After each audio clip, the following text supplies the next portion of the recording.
Ndagira ngo nongere mbasuhuze mbifuriza ibihe byiza, nabibonye ko mudukurikiye kandi muri benshi cyane cyane abari imbere mu gihugu cy'u Rwanda ndetse namwe muri mu bihugu bituranye n'igihugu cy'u Rwanda by'umwihariko mu karere k'ibiyaga bigari hose, Burundi, Uganda, Repubulika ya Demokarasi ya Kongo ndetse n'igihugu cya Tanzania, abari mu gihugu cya Kenya, Abanyarwanda bose bariyo ndabasuhuza, abari muri Mozambique, muri Zambia, Malawi ndetse na Afurika y'Epfo, abari mu Burayi, Ubufaransa, Ububiligi, Ubwongereza, namwe muri Leta Zunze Ubumwe za Amerika ndetse n'igihugu cya Canada, ikaze muri amakuru n'itangazo ryihutirwa rireba Abanyarwanda bose muri rusange mbere y'uko u Rwanda rwinjira mu bihe by'iminsi mikuru, yaba umunsi mukuru wa Noheli ndetse n'umunsi mukuru wa Bonane. Iri tangazo rero rirareba buri muntu wese utuye mu gihugu cy'u Rwanda. Mbere y'uko twinjira kuri iri tangazo nyirizina ndetse no kuri sesengura muri rusange, reka mbanze mbabwire inshamake y'andi makuru y'ingenzi akomeje kugenda avugwa mu buryo bwihutirwa cyane mu bitangazamakuru kandi bitandukanye hirya no hino ku isi. Reka mbanze mbabwire ko umuyobozi w'ingabo za Libya yapfiriye mu mpanuka y'indege muri Turukiya kuri uwa kabiri. Minisitiri w'intebe wa Libya yitwa Abdul Hamid Deba yemeje urupfu rw'umuyobozi mukuru w'ingabo za Libya General Mohamed Al Hada hamwe n'abandi bane bazize impanuka y'indege yabereye mu gihugu cya Turukiya. Minisitiri w'umutekano mu gihugu cya Turukiya Ali Yelakeya yavuze ko abashinzwe umutekano mu kirere batakaje kuvugana n'indege ya private jet ya Falcon 50 yari itwaye umuyobozi w'ingabo za Libya n'abandi bari kumwe nyuma yo gusura Turukiya.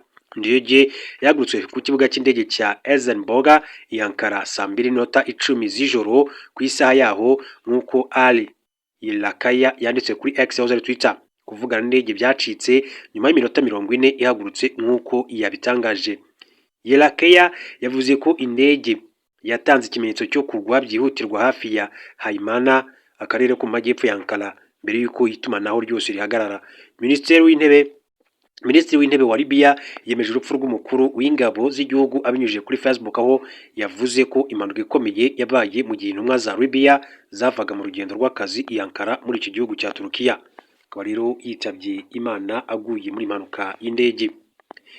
Andi makuru avuga ko Leta Zunze Ubumwe za Amerika biciye ku muyobozi wayo Donald Trump yagaragaje impungenge kuri dosiye ya Jeffrey Epstein ishyirwa hanze harimo abatari abafatanyacyaha. Perezida wa Leta Zunze Ubumwe za Amerika Donald Trump yavuze ko ateye impungenge n'amakuru ari mu nyandiko zigize dosiye ya Jeffrey Epstein ashobora gusenya isura y'abantu barimo n'abakoranye nawe ibyaha bitandukanye. Jeffrey Epstein ni umunyemari wo muri Leta Zunze Ubumwe za Amerika washinjwe gusambanya abakobwa bato muri 2006 ndetse muri 2008 yamijwe ibyaha arafungwa ashyirwa ku rutonde rw'abakoze ibyaha byo gusambanya abana. Nyuma yaho habaye inkundura y'abagore bashimushinja ko yabahoteye, atabwa muri yombi muri 2019 ariko aza kugwa muri gereza yiyahuye muri 2020 mu gihe yari ategereje kuburanishwa. Minisiteri y'ubutabera muri Leta Zunze Ubumwe za Amerika yatangiye gushyira hanze inyandiko zigize dosiye ye ku itariki ya 19 Ukuboza 2025, yabikoze binyuze mu itegeko ryiswe Epstein Files Transparency Act ryashyizweho inteko ya Amerika kandi risinywa na Perezida Donald Trump, riteganya ko amakuru yose muri dosiye ya Jeffrey Epstein agomba gutangazwa. Bwana Trump nawe uvugwa muri iyo dosiye ubwo bwa mbere yaragize icyo ayivugaho.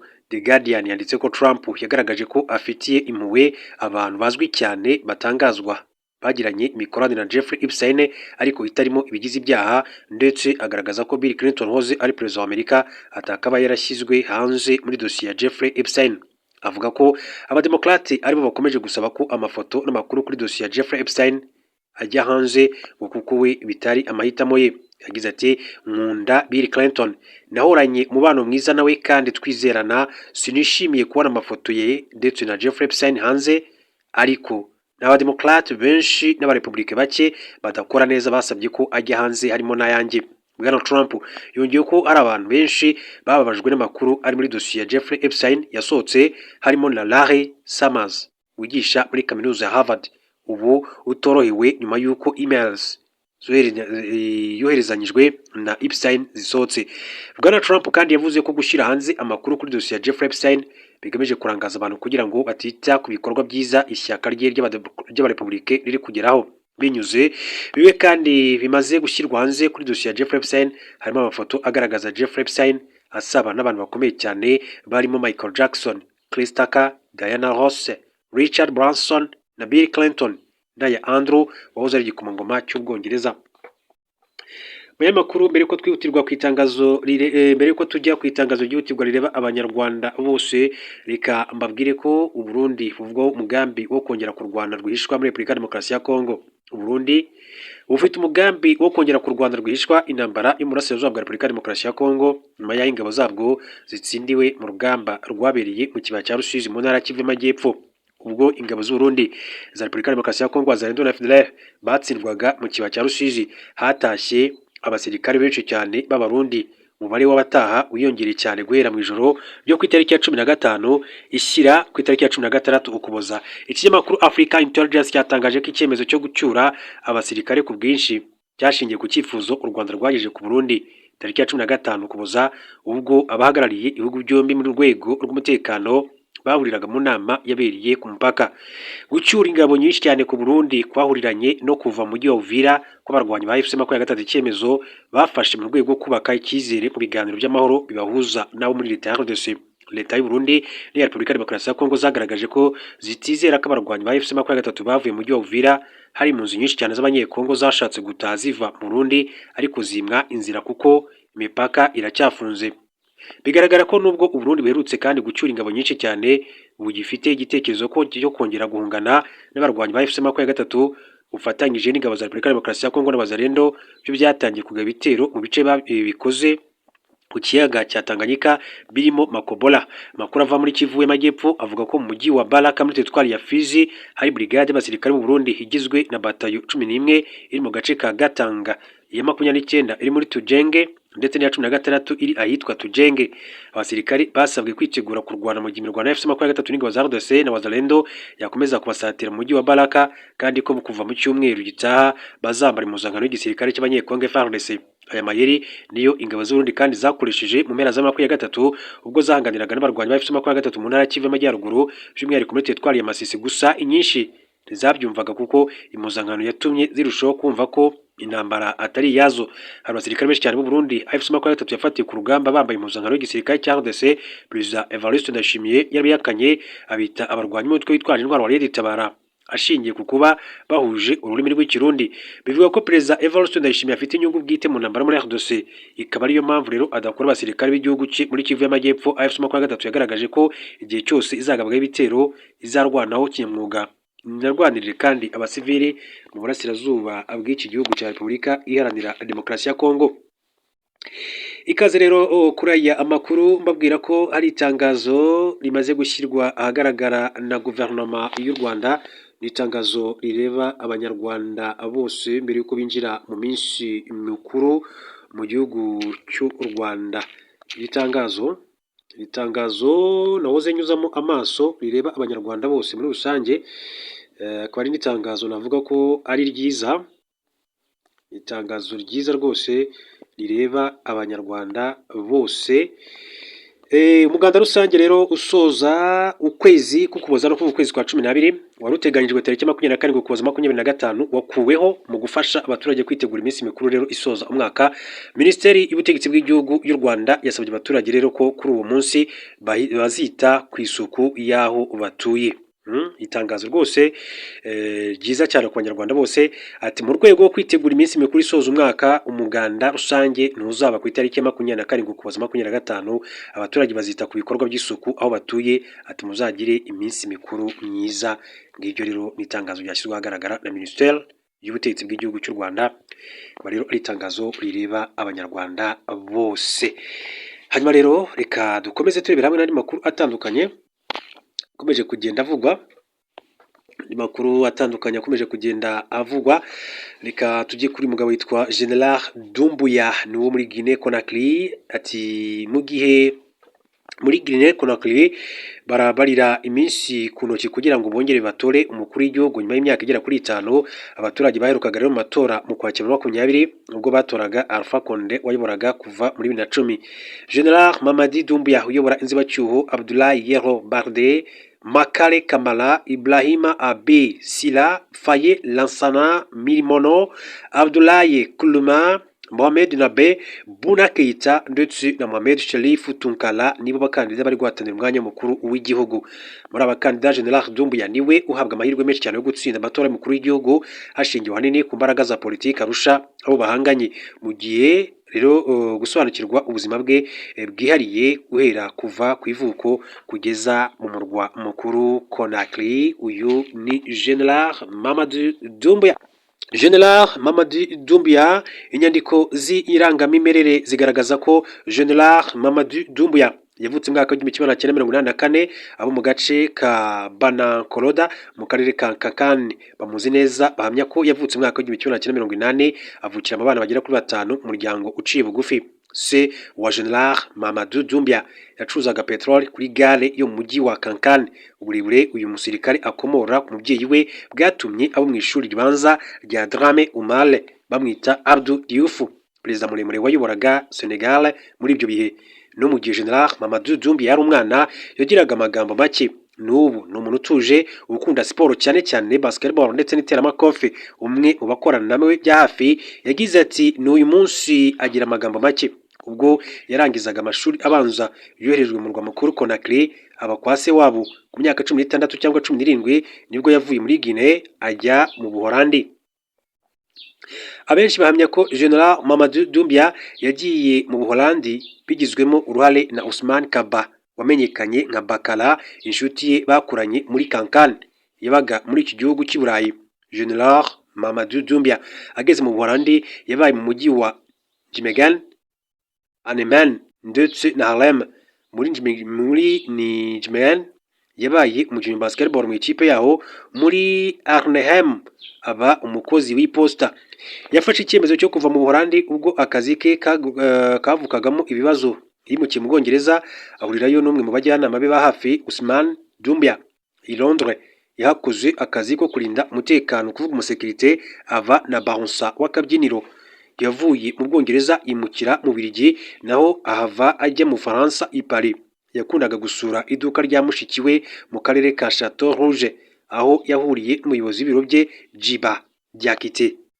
Ubwo General Mamadou Doumbouya yari i Paris mu Faransa nibwo yagize igitekerezo cyo kujya mu mutwe w'ingabo z'Ubufaransa wakira abanyamahanga, La Région. Numwe muri 20% batsinze ikizamini cyo kujyamo. Mu myaka y'2000 General Mamadou Doumbouya yahinjiye muri regiment ya kabiri y'ingabo za Région zirwanira ku butaka zakoreraga mu karere ka Nîmes. Ababaye muri izi ngabo bahamya ko bakoraga imyitozo ikaze cyane, niyo mpamvu babaga batinyitse cyane. Muri 2002 General Mamadou Doumbouya bagenzi be muri Région boherejwe mu butumwa muri Côte d'Ivoire. Ku bakomoka muri Afurika ntibumvaga icyo bagiye kumara muri iki gihugu kuko n'abaturage bacyo babaciraga urubanza babashinja kwica abavandimwe. Kubera uburebure bwa General Mamadou Doumbouya yagaragaraga nk'ukuriye abandi basirikare bose bo muri uyu mutwe w'ingabo. Inshuti ye yavuze ko ari we abaturage bateraga imijugujugu cyane bibaza icyo yakoraga muri Côte d'Ivoire. Muri 2005 nibwo General Mamadou Doumbouya yahuye n'umukobwa wari umujandarume w'umufaransa-kazi witwa Lauriane Darbo. Barakundana bashakana muri 2011. Uretse Côte d'Ivoire, General Mamadou Doumbouya yanakoreye muri Afghanistan, Djibouti na Repubulika Centrafrica nk'umusirikare. Muri 2008 Région yafashe icyemezo cyo kutamwongerera amasezerano mu gihugu cy'Ubufaransa. Ubwo General kandi Mamadou Doumbouya yasezererwaga muri Région yagumye mu Faransa imyaka mike, abona gufata icyemezo cyo gusubira muri Guinea. Yakiranwa yombi na Alpha Condé wari perezida w'iki gihugu. Abakar Sidiki Kamara wari umusirikare ukomeye cyane muri Guinea yagize General Mamadou Doumbouya mwarimu uhugura abasirikare b'abanyeshuri. General Alpha Condé yafashe icyemezo cyo kumwohereza kwiga mu mashuri y'igisirikare akomeye cyane muri École de Guerre i Paris mu Faransa, anamwishyurira ikiguzi cyose. Umusesenguzi mu bya politike Cabinet Fofana avuga ko amasomo General Mamadou Doumbouya yize mu Faransa yamwegereje cyane Alpha Condé wizeraga cyane abanyamahanga n'abandi bari bafite ibikorwa byihariye mu gisirikare. Muri 2018 Alpha Condé yagize General Mamadou Doumbouya umuyobozi w'umutwe w'ingabo zidasanzwe, amuha amahirwe yo kumucungira hafi kugeza tariki ya 5 Nzeri 2021 ubwo yamukuraga ku butegetsi. Abaturage kandi bo banakoranaga muri Kankani cyane cyane abasaza bavuga ko kujya ku butegetsi kwa General Mamadou Doumbouya ari ubuhanuzi bwasohoye. ni ubwa mbere bagize umuntu ukomeye cyane mu mateka yabo, ubwo abo muri Kankani bumvaga ko General Mamadou Doumbia yakuyeho ubutegetsi bwa Alpha Condé barikanze baratungurwa bikomeye, kuko ntibatekerezaga ko umwana wo mu rugo yakora igikorwa nk'iki cyashoboraga gushyira ubuzima bwe mu kaga mu gihe cyari gupfuba nk'uko amakuru yagiye abivuga. Ayo makuru kandi avuga kuri General Mamadou Doumbia, Lamine Toute Kaba wari inshuti ya General Doumbia yasobanuriye Jeune Afrique ko yirukukije ubwo yabonaga amashusho y'umusirikare kuri televiziyo y'igihugu RTG nyuma y'iminsi 2 bakoze imyiyereko yo gushyigikira umwana w'iwabo. Ubwo General Mamadou Doumbia yajyaga ku butegetsi, abantu be bakomeje kumuba hafi, abajyanama be n'inshuti zo mu buto, urugero ni Djiba Diakité babanye i Burayi. Minisitiri w'ibikorwa remezo Abdoulaye Diallo we babanye no muri region y'Ubufaransa. Tariki ya 28 Ukuboza 2025 muri Guinée aza amatora ya mbere nyuma yaho Condé akuye ku butegetsi. Abaturage benshi muri Kankani biteguye kumutora kugira ngo rero azakomeze abayobore muri manda y'imyaka igera kuri 5, akarere kabo gakomeze kagire ishema muri iki gihugu cya Guinée Conakry. Hanyuma rero mu yandi makuru akomeje kugenda avugwa, reka mbabwire ko aya makuru atugira aravuga yuko perezida w'inteko ishinga amategeko umutwe w'abadepite muri Mozambique witwa Margarida Adamugi Tarapa yasuye inzego z'umutekano z'u Rwanda RCF ziri mu ntara ya Cabo Delgado ashima umuhate zagaragaje mu guhangana n'ibikorwa by'iterabwoba. Mu rugo ruzinduko yaraherekejwe n'abayobozi batandukanye barimo guverineri w'intara ya Cabo Delgado Valige Tauba n'umugaba w'ingabo za Mozambique Major General Andre Raphael Maungwane. Iryo tsinda ryakiriwe n'umuyobozi w'inzego z'umutekano ziri muri Mozambique Major General Vincent Gatama anabagaragariza uko byifashe mu bice biri mu nshingano zazo. Depite Tarapa yashimye umuhate w'inzego z'umutekano z'u Rwanda n'iza Mozambique mu kurwanya ibikorwa by'iterabwoba muri Mocimboa de Praia mu ntara ya Cabo Delgado yari yarayogojwe n'ibyihebe. Yashimangiye ko amahoro n'umutekano ari inkingi ikomeye ku iterambere rya Mozambique, asaba inzego z'umutekano z'u Rwanda gukomeza kuzuza neza ubutumwa bwazo. Yongeye kandi gushima imikoranire y'u Rwanda na Mozambique yanagejeje ku ntego ihuriyeho yo kongera kugarura amahoro muri Cabo Delgado no guteza imbere imikoranire hagati y'ibihugu byombi, u Rwanda na Mozambique. Yashimangiye kandi ko ubwo bufatanye bwerekana ubumwe hagati y'u Rwanda na Mozambique. Kuva muri Nyakanga 21 inzego z'umutekano z'u Rwanda n'iza Mozambique zifatanya mu kurwanya ibikorwa by'iterabwoba mu ntara ya Cabo Delgado yari yarahungabanyijwe bikomeye cyane umutwe wa Ansar Arsona. Kuva inzego z'umutekano zatangira kandi gukora muri Cabo Delgado, zirukanye ibyihebe zibikura mu birindiro bihoraho byari byarashinze mu turere dutandukanye, bihungira amashyamba naho zarabisangaga kandi zirabatsinsura. Nyuma yo gutsinsura ibyihebe, abaturage bari barahunze basubiye mu ngo zabo, ubu bari kwiteza imbere. Muri Kanama 2025 nabwo guverinoma y'u Rwanda n'iya Mozambique zavuguriye amasezerano y'ubufatanye mu ishoramari ndetse no kurwanya iterabwoba. Hanyuma rero tugenda dusatira umusozo ku makuru yacu akomeza kugenda avugwa, reka duce muri Repubulika ya Demokarasi ya Kongo. Mabwire ko hari amakuru avuga yuko abasirikare b'u Burundi bakiri kwinjira rwihishwa muri teritwari ya Fizi mu ntara ya Kivu y'Amajyepfo batangiye kutumvikana ku kwambara impuzankano ya FARDC nk'amayeri yo guhisha ko bakiri kurwana mu ntambara yo mu burasirazuba bwa RDC. Ingabo z'u Burundi ziri mu ntambara zo mu burasirazuba bwa RDC binyuze mu bufatanye n'ubutegetsi bwa Perezida Felix Tshisekedi, ariko kuva muri Kivu y'Amajyaruguru mu ntangiriro za 2025 kugeza muri Kivu y'Amajyepfo, Alliance Fleuve Congo M23 yagiye izirukana ndetse bamwe muri zo bakasiga ubuzima. Amakuru agera kuri kimwe mu bitangazamakuru bikora imbere mu gihugu cy'u Rwanda yamenye nuko kuva aho imirwano ibaye nk'ihagaze, AFC 23 imaze gufata umujyi wa Uvira. U Burundi bwasabwe na Amerika kuvana ingabo zabwo muri RDC kugira ngo ikibazo cy'umwuka mubi mu karere kigabanye ubukana. Gusa bivuga ko hakiri batayo 3 z'ingabo z'u Burundi muri Fizi ziryamiye amajanja ngo zarwane n'umutwe wa M23. Aba basirikare barimo kandi baribaza impamvu basabwa kurwana mu gihe leta yabo ibizi ko nyuma y'uko umujyi wa Uvira ufashwe nta bikoresho bihagije bafite. Ikindi kibazwa n'uburyo ahari abasirikare barenga 20,000 mu Burundi batsinzwe bakirukanwa muri Kamanyora, Kiriba kugeza igihe Uvira ifatiwe. None urugamba rwananiwe izo ngabo rukaba rwenda gushorwamo abasirikare bagize batayo 3 gusa. Aba basirikare bagaragaje ubwoba bwinshi cyane, bamya ko mu gihe Baraka yaba igiye mu biganza kwa FC 23 yakurikirwa na Kalemi kandi bataba bagishoboye kuva muri ako gace ngo basubire iwabo. Abenshi muri abasirikare bahakanye kutazambara impuzankano ya FARDC, kuvuga uniforme ya gisirikare, ngo nubwo bazi neza ko barwanira inyungu z'abasirikare bakuru ariko biyemeje kuzagwa mu mwambaro w'igisirikare cyabo cy'u Burundi. Hari amakuru yagiye hanze avuga ko u Burundi bushaka gutangaza ko bwavanye ingabo zabwo zose muri Repubulika ya Demokarasi ya Kongo, ariko hagakoreshwa amayeri yo kubarekerayo bakarwana bambaye impuzankano ya FARDC, ni igisirikare cya Repubulika Iharanira Demokarasi ya Kongo. Reka nkomeze n'andi makuru akomeza kugenda avugwa, mbabwire ko igihugu cy'Ubushinwa bamaze kugira misile 100 zambukiranya imigabane, no kuvuga Amerika nk'uko yagiye bivuga.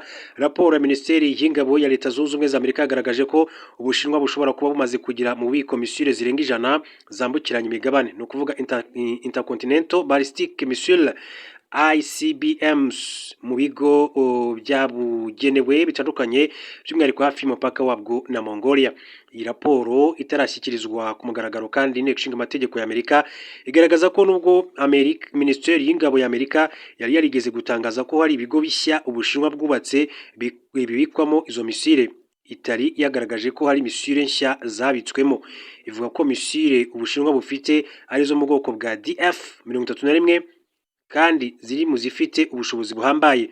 Reuters ibiro ntaramakuru y'Abongereza yanditse ko Amerika igaragaza ko Ubushinwa budafite ubushake bwo kwinjira mu biganiro mpuzamahanga bigamije kugabanya ikorwa ry'intwaro kirimbuzi. Iyo raporo iti Ubushinwa nta bushake na buke bugaragaza bwo kwitabira ibiganiro bigamije kugenzura ikorwa ry'intwaro kirimbuzi. Iyo raporo ivuga ko ahubwo umubare w'intwaro kirimbuzi Ubushinwa bufite ukomeje kwiyongera kuva muri 2024 bwabarirwaga izigera kuri 600 zose hamwe, ariko ko bugeze kure inzira izatuma bugira izirenga 1000 muri 2030. Ikindi Amerika ivuga ni uko Ubushinwa uri kwibaka mu bya gisirikare ku buryo bushobora gushoza intambara kuri Taiwan bitarenze 2027, ndetse ko bihangakishe cyane n'abafatanyabikorwa bayo. Gusa Ubushinwa bwo bwakomeje guhakana ko ibi byatangajwe, buvuga ko ari uburyo bwo kuharabika no kuyobya amahanga. Bushimangira ko gahunda bufite yo gukora intwaro kirimbuzi ari igamije gusa ubwirinzi kandi ko zidashobora gukoreshwa budashotowe. Impuguke mu by'umutekano mpuzamahanga zigaragaza ko amasezerano yiswe New START yo gukumira ibikorwa ry'intwaro kirimbuzi yasinywe hagati y'Amerika n'Uburusiya narangira bishobora gutuma isi ihura n'ikibazo cyo kwiyongera kw'intwaro za kirimbuzi muri Amerika, Uburusiya n'Ubushinwa. N'amasezerano yasinywe muri 2010 agomba kurangira muri 2026 mu mwaka utaha, ariko hakaba ari impungenge ko umubano wa Amerika n'Uburusiya muri iyi minsi ushobora kuzabangamira kuba yakongerwa, ndetse ko no kuba Ubushinwa bwaranze kujyamo ari ikibazo gikomeye cyane ku mutekano w'abatuye isi. Reka nsoreza amakuru kuri iyi nkuru mabwire ko nyuma y'imyaka 31 Amerika yubuye imishinga yo kubaka ubwato bw'intambara buhambaye. Perezida wa Leta Zunze Ubumwe za Amerika Donald Trump bagiye rero kubaka ubwato bugera kuri 25 mu itsinda ryabwo ryiswe Trump Class mu kongera ubushongore n'ubukaka bw'ingabo za Amerika zirwanira mu mazi. Bwana Trump yavuze ko ubwato bushya bw'intambara buzaba ari bunini kandi bunyaruka kurusha ubusanzwe. Ubwato buzaba ari igice kinini cyane cyo mu yise ubwato bushya bwa zahabu. Amerika yatangaje ko izabanza kandi kubaka ubwato bubiri bunini, nyuma umubare ukazongerwa ugere kuri 25. Ubwato bwa mbere buzitwa USS Defiant. Ubu bwato kandi buzaba ari bugari cyane, bufite ubushobozi bwo kwikorera ibipima toni 30 biruta cyane ubwato busanzwe bwifashishwa mu ntambara zitandukanye. Buzaba bukoresha ikoranabuhanga n'ubwenge buhangano artificial intelligence n'intwaro zikoresha imirasire mu guhangana n'umwanzi. Ubwato buzashyirwamo n'imbunda zisanzwe zikoreshwa mu mazi, ariko kandi hongerwemo izikoresha ingufu za nuclear. Hari hashize imyaka 31 Amerika itoba ku bwato nk'ubu. Abayobozi ba Amerika kandi bagaragaza ko ibi byatumye iki gihugu kiba insina ngufi icibwaho amakoma na buri wese ku bijyanye n'ubushongore n'ubukaka mu kurwanira mu mazi, kuko Ubushinwa bwo bugeze kure bwubaka uru rwego binyuze mu kubaka ubwato bwinshi. Bwana Trump yavuze ko uyu mushinga bushya ugamije kurinda Amerika abanzi bose bashoboka, ndetse no guhangana nabo bahora bahanganye. Uyu musaza myaka 79 uri kuyobora Amerika ku nshuro ya kabiri hagaragaza ko imishinga ijyanye no guteza imbere urwego rwa gisirikare igenda bigura intege ndetse igakosha. Yavuze ko bagiye kwita kuri iki kibazo hagamijwe gukora intwaro vuba ku giciro gihendutse ndetse zigakorwa neza. Uretse ubwato bushya bw'intambara, igisirikare cya Amerika kirwanira mu mazi kinateganya kubaka ubundi burimo ubutoya buzwi nka frigates, nabwo biri mu murongo w'iki gihugu kongera ubushobozi igisirikare kirwanira mu mazi no gukemura ibibazo biri mu ikorwa ry'intwaro. Mbashimire, mbifurize gukomeza kugira ibihe byiza.